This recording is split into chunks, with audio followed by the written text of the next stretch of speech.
Today marks Indigenous Peoples Day in Minnesota to recognize the contributions they've made to the state. According to the Missing and Murdered Indigenous Relatives Office, 1% of Minnesota's population is Indigenous women. And yet, 10% of all missing women in the state are Indigenous. Jennifer Hoff has more on how the group's new leader is working to close that gap. The sun rising on Indigenous Peoples Day is a stark reminder of all the other days their relatives are gone missing.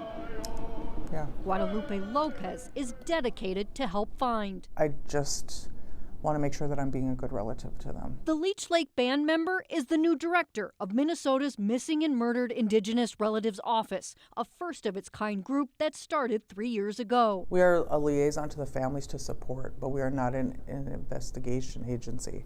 So we really rely on working with law enforcement, and building those relationships are really, really important. The office has 26 open cases, but Department of Public Safety data shows more than 700 Indigenous people were reported missing just last year. They deserve answers, and it's hard when there might not be answers right now, and you just try to help them find it. The 4 other employees work with 11 tribes, distributing search kits, opening a new tip line with a reward, and starting to see some success, closing 10 other cases this year, including Chantel Mooses, whose killer was just sentenced to prison. It's something hard and beautiful to witness, and it gives me hope, and it just keeps me wanting to push harder.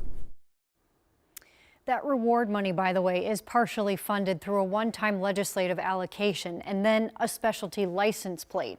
Lopez's other priority now is to meet one-on-one with every impacted family all across the state, Julie, as she works to keep closing every case. All right. Thank you, Jennifer.